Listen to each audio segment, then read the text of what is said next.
लाखों करोड़ों प्राणी आंसू बहा रहे हैं। लाखों करोड़ों प्राणी आंसू बहा रहे हैं।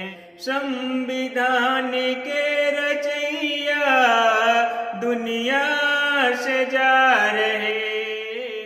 दोस्तों, आज 6 दिसंबर आज ही के दिन बाबा साहब डॉक्टर अम्बेडकर का परिनिर्वाण हुआ था। यानी आज ही के दिन 1956 में बाबा साहब डॉक्टर अम्बेडकर की मृत्यु दिल्ली में हुई थी और उनकी पार्थिव शरीर को ले जाके नागपुर में जो है उनका अंतिम संस्कार किया गया। बाबा साहब का योगदान इस देश के लिए बहुत बड़ा है। उन्होंने अपने आप को इस देश के लिए समर्पित कर दिया। बाबा साहब ने कहा था, शिक्षा जितना पुरुषों के लिए आवश्यक है उतना महिलाओं के लिए भी है। और वहीं कहा था कि किसी राष्ट्र का विकास, किसी राष्ट्र का निर्माण यह बताता है कि उस देश की, उस राष्ट्र की, उस देश की महिलाएं कितनी शिक्षित हैं। और इसमें जो है आगे जो भी जितनी भी ऐसे महापुरुषों की जयंतियां आती रहेंगी, हम आप लोगों को अवगत कराते रहेंगे। और हम लोग अब तक जो है स्वरों का उच्चारण स्थान यहाँ तक पढ़ चुके थे, देख चुके थे। आज हम लोग पढ़ेंगे व्यंजन। व्यंजन किसे कहते हैं? जिन ध्वनियों का उच्चारण स्वरों की सहायता से होता है, या जिन ध्वनियों का उच्चारण स्वरों की सहायता से की जाती है, उसे हम व्यंजन कहते हैं। या जो ध्वनियां स्वरों की सहायता से उच्चरित होती हैं, उसे हम व्यंजन कहते हैं। आज हम लोग देखेंगे व्यंजन और इसमें भी आप क्या करेंगे, व्यंजनों का वर्गीकरण देखेंगे। व्यंजनों का वर्गीकरण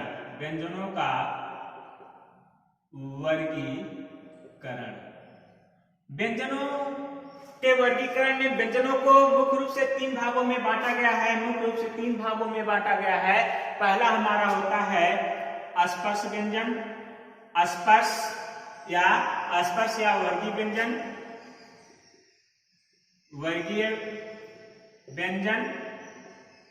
दूसरा होता है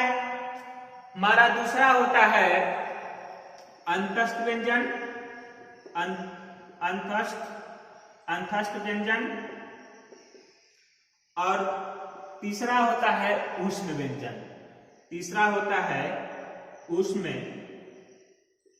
व्यंजन। ऊष्म व्यंजन या ऊष्म संघर्षी भी इसको कहते हैं। ऊष्म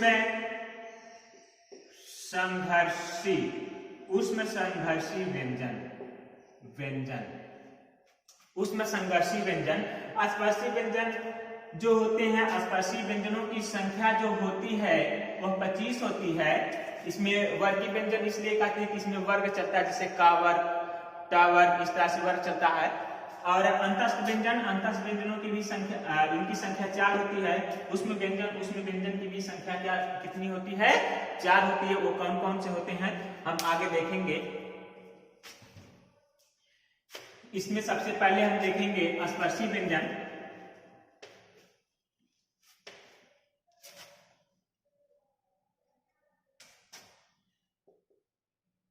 स्पर्श व्यंजन में कौन कौन से होते हैं? ये हमारे होते हैं स्पर्शी व्यंजन। स्पर्श व्यंजन या स्पर्शी व्यंजन का मतलब क्या होता है? स्पर्श व्यंजन उसे कहते हैं जब इसका उच्चारण करते समय, व्यंजनों का उच्चारण करते समय हवा जो निकलती है जीभ और उसे तालु से जो है स्पर्श करते हुए आती है, इसमें चीजें होती हैं जैसे कंठ, तालु, मूर्धा, दंत, ओष्ठ, इन चीजों से स्पर्श करते हुए जब हवा निकलती है तो उसे हम स्पर्श कहते हैं या स्पर्शी व्यंजन कहते हैं। स्पर्शी व्यंजन की संख्या हमारी जो होती है 25 होती है। कितना होती है? 25 होती है। इसमें जो है अपने अपने वर्ग में इनका अलग अलग ये होता है, इनका उच्चारण स्थान यहीं पे देखते चलेंगे। जैसे का वर्ग में ये जो का है, इस का वर्ग के जितने भी होते हैं पांचों जो वर्ण होते हैं ये का वर्ग में हो गए। ये क्या हो गया हमारा? चा वर्ग हो गया। ये क्या हो गया? टा वर्ग हो गया। ये हो गया ता वर्ग, ये हो गया पा वर्ग। अब इसमें जो का वर्ग का जो उच्चारण स्थान होता है या जिससे उच्चारित होता है, का की जो ध्वनि निकलती है, का की जो ध्वनि निकलती है, का की जो ध्वनि निकलती है वो कहां से निकलती है? कंठ से निकलती है। इसको इसलिए क्या बोलते हैं? इसका उच्चारण स्थान क्या हो जाएगा? कंठ हो जाएगा।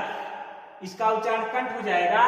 लेकिन यहीं पे जो होता है कि इसमें जो है जितने पांचों एक पंचवर्गीय जो है ये वर्गीय व्यंजन जितने भी है पांचों 25 में से ये जो इनके अंतिम वाले जो 5 दिखाई दे रहे हैं, इन पांचों में ये अपने लास्ट वाले सब क्या होते हैं? नासिक होते हैं। यानी इनकी नासिक का मतलब ये हुआ कि इनका जो उच्चारण करते हैं, इनको उच्चारित करते समय जो हवा निकलती मुख और नाक दोनों से होती। जैसे न, य, ण, न, म, इस तरह से जब आवाज निकलती है इनकी जो है और इनको उच्चारित करते जो हवा निकलती है वो नाक से निकलती है, तो उसको हम क्या बोलते हैं? नासिक ही बोलते हैं।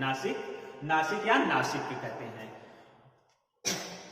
अब इसी में इनका उच्चारण जैसे ये चावल जो है, चावल क्या हो जाएगा? तालु से उच्चारित होता है। तालु से होता है। तालु का मतलब, तालु क्या होता है? तालु मूर्धा, दंत और मूर्धा के बीच का जो भाग होता है, इधर कंठ और इधर जो मूर्धा और इसके बीच का जो भाग, कोमल भाग जो होता है ऊपर वाला, वही हमारा तालु होता है। तो जीभ हमारी जाके वहीं पे टकराती है। जैसे बोलते हैं ना च, छ, ज, झ, य, तो इनका एक कंठ से निकलेगा, एक कहां से निकलेगा? तालु से होगा, लेकिन कैसा होगा? नासिक होगा। इसी तरह से इसमें देखते हैं मूर्धा, टावर का जो उच्चारण स्थान होता है वो कहां से होता है? मूर्धा से होता है। मूर्धा मतलब क्या हो गया? जो दांत और तालु के बीच का जो भाग होता है, जो कठोर वाला भाग होता है, उसी को क्या बोलते हैं? मूर्धा होता है। उसको मूर्धा कहते हैं। मूर्धा में क्या होता है? मूर्धा में जो होता है, जो हमारी जीभ होती है वो थोड़ा सा मुड़ के जाती है, तो उसमें इसको बोलते हैं जैसे ट, ठ, ड, ढ, न, ट, ठ, ड, ढ, न। और इसके बाद तावर किससे उच्चारित होता है? तो दंत से होता है। किससे? दंत से। दंत का मतलब क्या हुआ? इसका जो भाग होता है वो दांत से लगता है और ये क्या होता है? इसलिए इसको क्या बोलते हैं? दंत बोलते हैं। जैसे त, थ, द, ध, न। अब इसी तरह से ये क्या हो जाएगा? पावर का उच्चारण स्थान कहां से होता है? तो इसका जो होता है ओंठ से होता है। यानी इसको बोलते समय हमारे ओंठ कैसे क्या हो जाते हैं? बाहर निकलते हैं। इसके पहले जो हम स्वर में देखे थे, स्वर में भी ओंठ से कुछ होता था। किसका उच्चारण होता था? ओ का होता था, ऊ का होता था। ठीक, दोनों ओ और ऊ का होता था, ओ का।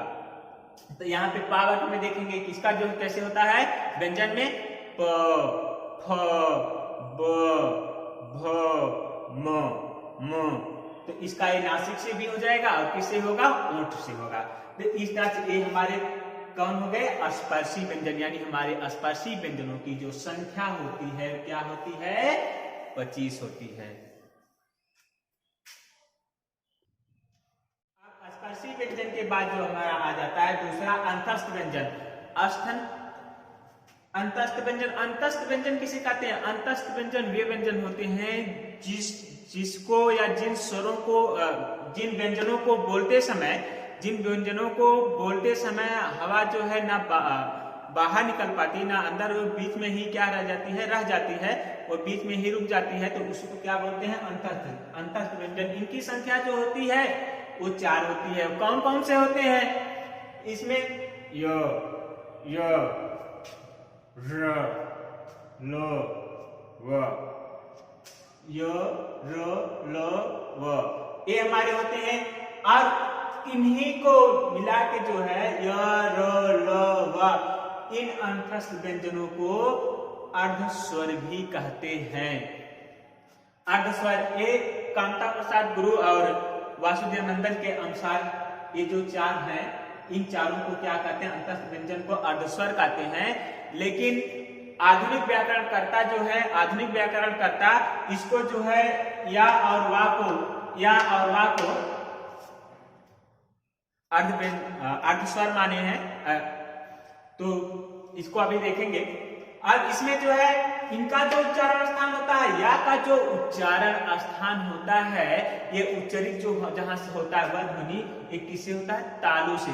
तालु यानी तालव्य से होता है। यानी जीभ कहाँ जाएगी या हवा निकलती कहाँ टकराएगी? कहाँ से? तो तालु से होगा। जैसे य। अब यहाँ रा क्या आता है? रा को कहते हैं दंत मूल। दंत मूल का मतलब जहाँ पे दांत का जो है भाग होता है, समाप्त होता है, जहाँ मसूड़ा होता है ना, मसूड़ा, इसको वत्सल वर्ग भी कहते हैं। या हमारा क्या होता है? यही मूर्धा होता है। यानी जो रा का उच्चारण होगा वो कहाँ से होगा?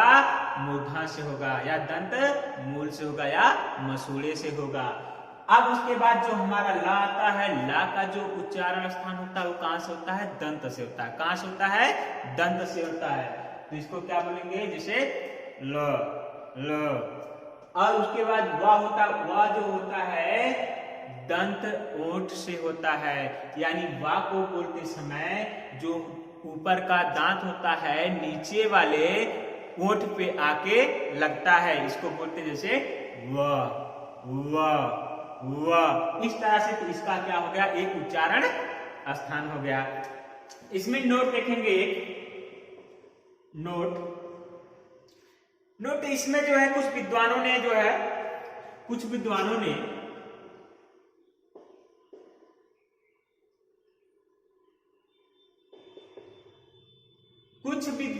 ने क्या किया है कि इसको जो अर्धस्वर है,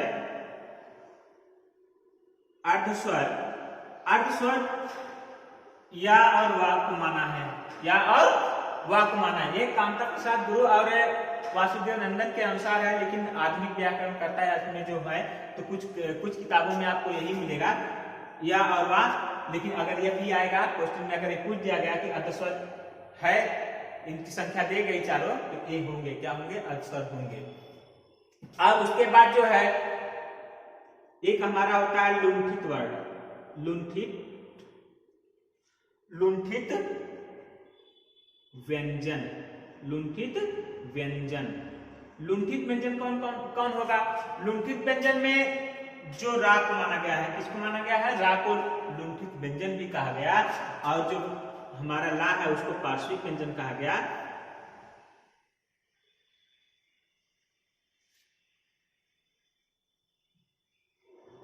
पार्श्विक व्यंजन ला को कहा गया। तो ये हमारे होंगे जो है। और इसके साथ साथ एक आ जाता है द्विगुण व्यंजन। द्विगुण व्यंजन क्या आता है? द्विगुण व्यंजन मतलब इसके जो है गुण होते हैं। ये द्विगुण व्यंजन ये संस्कृत में नहीं थे, यह जो है हिंदी में विकसित की हुई ध्वनियां होती हैं। तो ये हमारे द्विगुण व्यंजन जो होते हैं, ये होते हैं और ढ और ढा, ढ और ढा। इनका हम प्रयोग के अनुसार बताएंगे आगे। तो ये हो गया हमारा अंतस्थ व्यंजन। कितने हो गए? 4 हो गए। कौन से? य, र, ल, वा। य, र, ल, वा को क्या बोलते हैं? अर्धस्वर करते हैं। इनका जो उच्चारण स्थान कहां से होगा? तालु से होगा, यानी तालब से। रा का क्या होगा? दंत से होगा। दंत मूल यानी मसूड़े यानी मूर्धन होगा, मूर्धन बोला जाएगा उसको। ला का जो होगा वो दंत से होगा। वा का जो होगा वो क्या है? दंत ओष्ठ से होगा। किससे होगा? दंत ओष्ठ से होगा। और उसके बाद जो है कुछ ध्वनियां है इसमें। इसका जो इन दोनों का जो उच्चारण स्थान होता है, ये कहां से ध्वनियां निकलती है, इसको मुख्य रूप से बोला जाता है मूर्धा। क्या बोला जाता है? मूर्धा। यानी इनका जो उच्चारण स्थान कहां से होगा, तो मूर्धा से होगा। अब इनमें जो है इनके कुछ प्रयोग देख लेते हैं। कुछ विद्वानकर्ता ने जो है उसमें करा है, यानी कामता प्रसाद गुरु ने इनको जो है दो तरह का माना है। देखते हैं कि कामता प्रसाद गुरु ने हिंदी में ड और ड के दो उच्चारण स्थान उन्होंने बताया है। उन्होंने कहा कि जो इसका उच्चारण होता है यानी उच्चरित होती है ये तो दो तरह से होते हैं। एक उन्होंने कहा कि मूर्धन्य होता है और दूसरा उन्होंने कहा दीर्घ अस्पृष्ट होता है। मूर्धन्य का जैसे हम बोलते हैं डाक, डमरू, डब, डम, अड्डा, खड्डा, दंड, मंडप। वही मंडप जिसको हर किसी को जिसका इंतजार होता है वही मंडप है, मंडप आदि। और उसके बाद होता है द्वि अस्पृष्ट। इसमें उन्होंने कहा जैसे सड़क, अगर ये बीच में आ जाता है किसी स्वर के, इसमें व्यंजन के बीच में आ जाता है, बीच और अंत में ये आते हैं। जैसे हो गया हमारा सड़क, पकड़ना, गढ़, चढ़ाना, मुंडना, मुड़ना आज इस तरह के जो है, तो इस तरह के इन्होंने इसके जो है दो भागों में इसको बताया था। अब आगे हम लोग देखते हैं,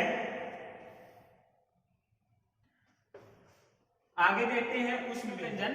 उष्म व्यंजन किसे कहते हैं? जिन व्यंजनों का उच्चारण करते समय हवा जो कहीं रगड़ करके आती है, यानी मुख से क्या निकलती है, गर्मी निकलती है, गर्मी लेते हुए आती है, उष्मा निकलती है, उसको हम बोलते हैं उष्म व्यंजन। उष्म व्यंजन की जो संख्या होती है वो कितना होती है? 4 होती है। उष्म व्यंजन की संख्या 4 होती है। आप देखते हैं कौन कौन से होते हैं, तो ये इसमें होता है श, ये होता है श, स, ह, तीन, यानी तीनों स और ह जो होता है ये क्या हमारे कहलाते हैं? उसमें व्यंजन कहलाते हैं। उसमें व्यंजन में इसका जो उच्चारण स्थान होता है इसको हम लोग देखते हैं, तो जो स का उच्चारण स्थान होता है इसको बोलते हैं तालु।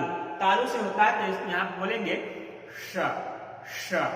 और एक जो होता है इसको मूर्धा कहते हैं, ये मूर्धा से बोलते हैं श, जी मुड़ के आती है श।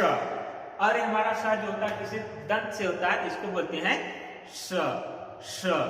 और ये हमारा ह होता है जो कंठ से आता है, यानी फेफड़े से जो हवा आती है, फेफड़े से होके जो हवा आती है यहाँ से निकलती है, उसको हम क्या बोलते हैं? कंठ बोलते हैं। यानी कंठ से, तो ह का जो उच्चारण स्थान क्या होता है? कंठ होता है। तो वो बोलेंगे जैसे ह, ह, हकार लेके आएगी ह। और उसके बाद हम लोग देखते हैं संयुक्त व्यंजन। संयुक्त व्यंजनों की जो संख्या होती है वो कितनी होती है? 4 होती है। वो भी 4 होती है। कौन कौन से होती है, किससे वो मिलके बने होते हैं, इसको हम लोग क्या करेंगे, देखेंगे। जैसे हमारा क्या होता है, हम लोग जानते हैं इसको छ, छ कौन कौन सा होता है? क और श से, क और श से मिलके बना होता है, इसको क्या बोलते हैं? छ, छ। और उसके बाद क्या होता है हमारा? त्र होता है, त्र। अब ये किससे बनता है? त और रा से मिलके बनता है, त और रा, इसको क्या बोलते हैं? त्र। और हमारे पास उसके बाद क्या होता है? ज्ञ। इसको ज्ञ ना बोल के बल्कि क्या बोला जाता है कि इसको बोला जा रहा है कि ज।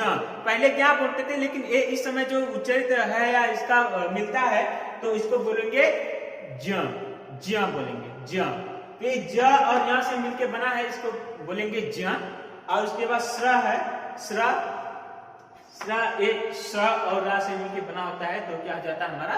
श्र हो जाता है। तो ये हमारे संयुक्त व्यंजन हो गए, उसमें व्यंजन हो गए।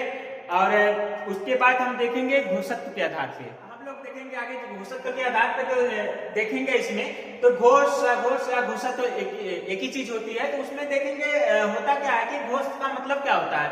घोष का मतलब यह होता है कि जिन व्यंजनों का उच्चारण करते समय हवा जो है कहीं से रगड़ के निकलती है, हवा क्या करती है? रगड़ के झंकार के साथ निकलती है, यानी स्वर इंद्रियों में हमारे क्या होता है? कंपन होता है। जिन व्यंजनों का उच्चारण करते समय हमारे स्वर इंद्रियों में कंपन होता है, उसे हम क्या कहते हैं? घोष कहते हैं। क्या कहते हैं? घोष कहते हैं। और आघोष क्या होगा? जिन व्यंजनों का उच्चारण करते समय हमारे स्वर इंद्रियों में कंपन नहीं होगा, जिन व्यंजनों का उच्चारण करते समय हमारे स्वर इंद्रियों में कंपन नहीं होता है या ना होता है, तो उसको हम क्या बोलते हैं? आघोष कहते हैं। कौन कौन से होते हैं? तो इसमें देखिए जो है, जो घोष होता है हर वर्ग का, एक स्पर्शी व्यंजन की बात हो रही है अभी, तो हर वर्ग का जो तीसरा, चौथा और पांचवा व्यंजन होता है उसको हम क्या बोलते हैं? घोष बोलते हैं या सघोष बोलते हैं। और उसके बाद जो है हर वर्ग का जो पहला और दूसरा व्यंजन होगा उसको हम बोलेंगे आघोष बोलेंगे। क्या बोलेंगे? आघोष। कौन कौन से होते हैं? क ख, क ख, च छ, ट ठ, त थ, प ख, ये हमारे क्या होते हैं? आघोष होते हैं। वहीं पे जो है घोष देखते हैं तो इसमें ग घ ङ, ज झ य, ड ढ ड़, द ध न, ब भ म, यानी तीसरा, चौथा और पांचवा जो वर्ण होता है, व्यंजन होता है, उसको हम क्या बोलते हैं? सघोष कहते हैं, सघोष कहते हैं। और वहीं पे जितने भी हमारे नोट में लिखते हैं, नोट में सभी स्वर जो सभी स्वर होते हैं, जितने स्वर होते हैं वो क्या होते हैं? हमारे घोष होते हैं। सभी स्वर घोष या सघोष होते हैं। सभी स्वर क्या होते हैं? घोष या सघोष होते हैं। और वहीं पे व्यंजनों में देखेंगे जैसे अंतस्थ व्यंजन जितने भी होते हैं, या, र, ल, व, ये सभी क्या कहलाते हैं? ये अंतस्थ व्यंजन है। अंतस्थ व्यंजन जितने भी होते हैं वो क्या होते हैं? घोष होते हैं। क्या होते हैं? घोष होते हैं। अंतस्थ व्यंजनों को घोष कहते हैं। वही हमारा जो ऊष्म व्यंजन होता है, यानी ऊष्म व्यंजन स,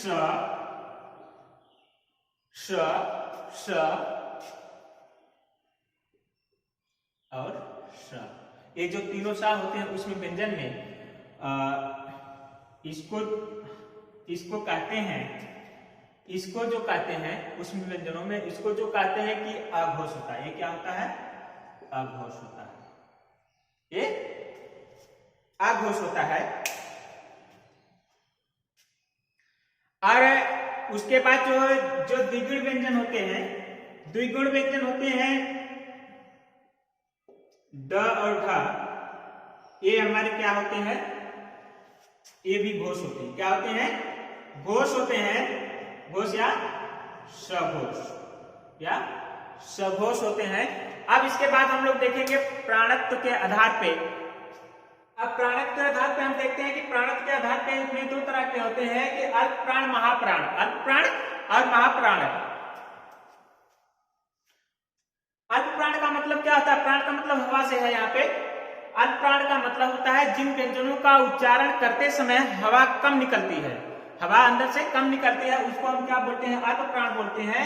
और जिन महाप्राण, जिन व्यंजनों का उच्चारण करते समय हवा अधिक रूप से निकलती है, अधिक मात्रा में निकलती है, उसको हम बोलते हैं महाप्राण। अब इसमें देखते हैं अल्प प्राण महाप्राण में हर वर्ग का जो पहला, तीसरा और पांचवा व्यंजन होगा उसको हम कहेंगे अल्प प्राण। और वहीं पे हर वर्ग का दूसरा और चौथा जो व्यंजन होगा उसको हम कहेंगे महाप्राण। उसको क्या कहेंगे? महाप्राण कहेंगे। अब इसमें देखते हैं जो इसमें स्पर्शी व्यंजन होते हैं। स्पर्शी व्यंजन में ये जो 25 होते हैं, इनकी संख्या 25 होती है। इनमें क्या होता है कि जो पहला होता है, पहला, तीसरा और पांचवा, पहला, हर वर्ग का पहला, तीसरा और पांचवा जो व्यंजन होता है उसको हम बोलते हैं अल्प प्राण। क्या कहते हैं? अल्प प्राण कहते हैं। और वहीं पे जो है उस हर वर्ग का जो दूसरा और चौथा व्यंजन होता है, दूसरा और चौथा व्यंजन होता है हर वर्ग का, उसको हम क्या बोलते हैं? महाप्राण। यानी जो ये चीज क्या होगी? हमारी महाप्राण होगी। ये क्या होगी? महाप्राण होगी। बाकी ये जो बच जाते हैं ये हमारे क्या हो जाएंगे? अल्प प्राण होंगे। ये अल्प प्राण महाप्राण ये हो गए।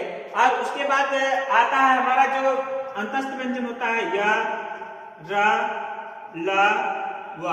य, र, ल, व ये जो होते हैं ये क्या कहलाते हैं कि अल्प प्राण कहते हैं। क्या कहलाते हैं? अल्प प्राण होते हैं। और वहीं पे जो हमारा होता है, वहीं पे जो ऊष्म व्यंजन होता है, ऊष्म व्यंजन यानी स, श,